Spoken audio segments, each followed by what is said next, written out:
Kasi Kalolo nagagawa ng kulungan ng manok. Ayun, halos sa taas. Ay, Kalolo. Mga followers natin. Si Kalolo. Ayun.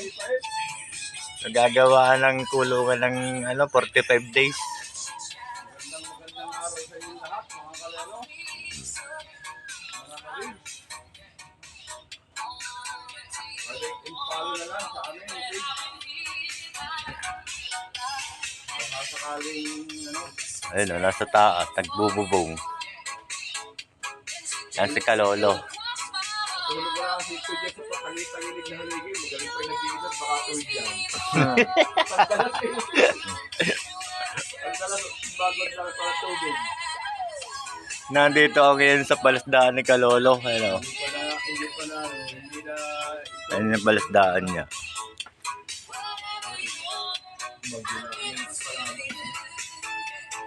mabagat na may dito lang. Hindi na rin lang.